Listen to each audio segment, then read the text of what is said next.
Ini ini sompak hatsa ni sompak. Ini telah jadi kerang hantik berbela. Hei. Oh. Okay. The Friday show ni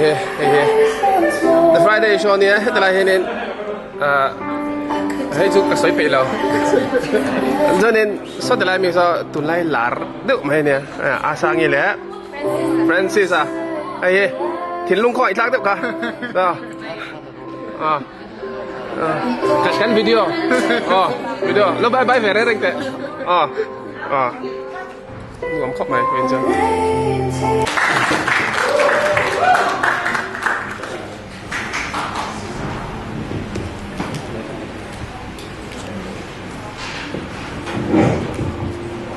Sổ lông khóc về. Là giật cái giật râu đâu đi mà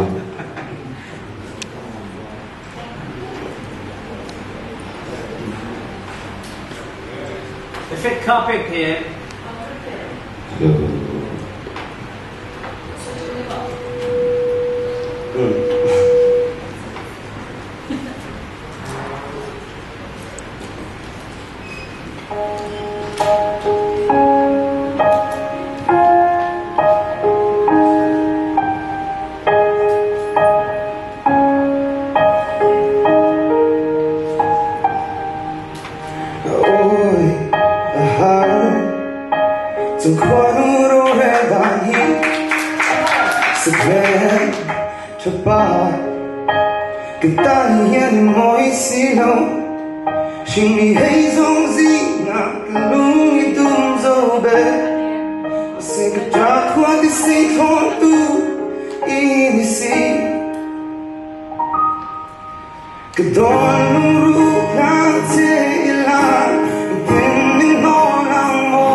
Con đồ hoa là, xong quả ra. he United for a Purpose and Assistant Secretary. No. Milar. Video. Video in.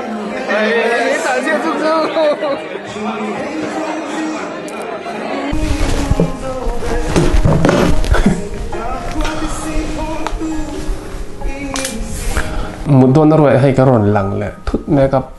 video ke edit voina kan kalna United for a Purpose organization ya HIV AIDS kaidak tura awareness na ni berang chu heta hianin social media influencers kan tido biga YouTuber te la medang Instagrammer ko khati ang chita la mi influential ang ho ni chu tunlai thalai te ka United for a Purpose na han ko khoma chu hotan an chuanin program kan naya ti sang sang thu soi te kan ngai thla a chuanin zai te kan ngai thla boka ama mi tuna in sianga Francis zai te po kha khati ang kha nia program pu pui gron te lang thei lem lawa contribution hi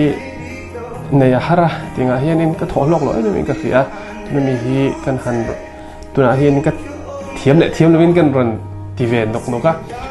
tuna hianin khetiang lampanga thu soi ka thiam lutuk lawa chuwang chuanin nichina sai lawa Facebook a post kha kan ron share chok bele chongno ni chu tengan share ange HIV kai thar om to lo turin o watia United for a Purpose when meeting him thla le thu cha Mizoram hi India Rama state ni pui tamdan NHIV AIDS ve tambernaram pakhatna ni me kania he hi za thak tak meuni chu shi in thalai rual mi thanem ngai tak tak ram VMM ten pot pakhat United for a Purpose ti chu kandin ve tarup maile member te singer YouTuber footballer designer doctor social media lama kan riat lar follower nga tak tak te model le Mizoram lama kan to parte TV host kan riat lar tak tak tele comedian tin HIV ni lai mek te kan nia kan khovel thawa thei top chua he number 1 kan ni na HIV AIDS ve tamber na India Rama kan ni hi veile turin ma kan la mek ani member te ni da le din hun I chiar khian zona thaya enga tinge he tiang lam ho khir inti mai thei heng kan member te hi an mani khovela kan pol malak na kan thri dar le the dar ko tholok thei tur le ma ulsam zoka le thei tur a platform nei tha le ulsam te nia chutak chu kan man tang kai kan tumani kan thupui chu HIV kai thar to lo turin o ti ania mi puiten kan ram ming ti leu tu HIV hi thei to pana sa do turin kan ngen chewa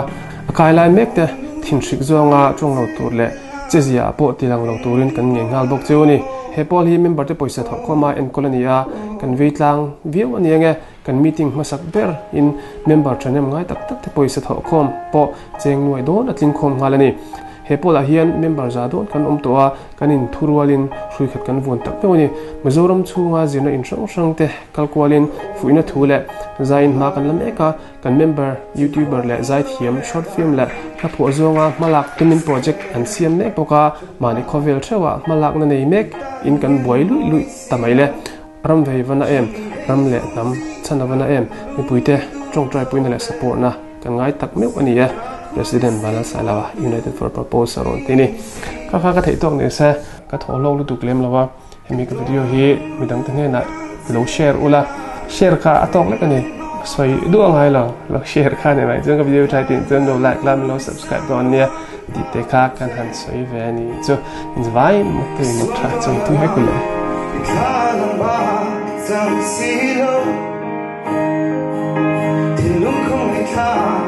Come right down